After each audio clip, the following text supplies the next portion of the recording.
दिल हमारा एक है हमारी जान। दिल हमारा एक है हमारी जान। हिंदुस्तान हमारा है और हम है इसकी शान, और हम है इसकी शान। जान लुटा देंगे वतन पर हो जाएंगे कुर्बान। जान लुटा देंगे वतन पर हो जाएंगे कुर्बान। इसलिए हम कहते हैं कि मेरा भारत महान, मेरा भारत महान। सुप्रभात। मैं अरसलान अल्ताफ शेख या उपस्थित सभी लोगों का धन्यवाद करता हूँ कि उन्होंने मुझे इस अवसर पर श्री लाल बहादुर शास्त्री जी के जीवन पर रोशनी डालने का मौका दिया। मैं उम्मीद करता हूँ कि मैं कम समय में आपको शास्त्री जी की नीतियों और कार्य अच्छी तरीके से समझा पाऊंगा। शास्त्री जी का जन्म 2 अक्टूबर 1904 को हुआ था। जो पंडित जवाहरलाल नेहरू के बाद दूसरे प्रधानमंत्री बने थे, वो कांग्रेस पार्टी के वरिष्ठ नेताओं में से भी एक थे। वो महात्मा गांधी के उन समर्थकों में से थे जो उनके विचारों और मूल्यों का आदर किया करते थे। शास्त्री जी इतने ईमानदार थे कि उनके ईमानदारी का अंदाजा अब इसी बात से लगाया जा सकता है कि जब उनकी सरकारी गाड़ी उनके बड़े बेटे ने अपने बिना पूछे सिर्फ 14 किलोमीटर चलाई थी, तो उन्होंने मंत्रालय को पत्र लिखा और पत्र में लिखा कि मैंने आपकी दी सरकारी गाड़ी मेरे निजी काम के लिए इस्तेमाल की है, जो कि सिर्फ 14 किलोमीटर चली है, और उसमें लगने वाला तेल का खर्चा आप मेरे अगले महीने की तनख्वाह में से काट लेना। पूरा मंत्रालय हैरान हो गया। ये थी ईमानदारी, ये थी सच्चाई।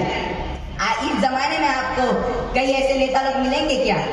सन 1965 में जब शास्त्री जी प्रधानमंत्री थे और हिंदुस्तान पाकिस्तान का युद्ध चल रहा था, तब अमेरिका जैसा देश पाकिस्तान के साथ था और उसने हिंदुस्तान को धमकी दे रखी थी कि अगर आपने अपनी फौज पीछे ना ली तो हम आपको अनाज नहीं देंगे।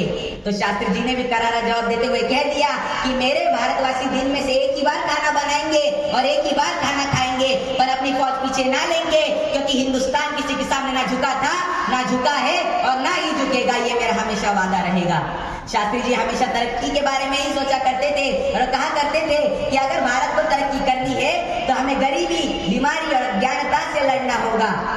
तो चलो आज के दिन हम उनके विचारों को अपने जीवन में उतारने का संकल्प करते हैं, और मैं इसी के साथ मेरे अपने भाषण को समापन करता हूँ एक छोटी सी कविता के साथ कि लाल बहादुर नाम था जिनका भारत माँ के लाल थे। लाल बहादुर नाम था जिनका भारत माँ के लाल थे। कद में चाहे छोटे थे पर दुश्मन का वो काल थे। कद में चाहे छोटे थे पर दुश्मन का वो काल थे। सादा जीवन उच्च विचार ही था उनका प्राण आधार। सादा जीवन उच्च विचार ही था उनका प्राण आधार। बचपन जिनका कष्ट भरा था पर निश्चय में वो बहुत ही खरा था। बचपन जिनका कष्ट भरा था पर निश्चय में वो बहुत ही खरा था। जवान किसान संग खड़ा किया था नारा जिसने हमें दिया था, जय जवान जय किसान। भारत माँ का लाल जिसकी बहादुरी पर आज सबको नाज है, भारत माँ का जो लाल जिसकी बहादुरी पर आज सबको नाज है, ऐसे शास्त्री जी की जरूरत देश को हमें आज है। तो कहो भारत माता की जय जवान जय किसान।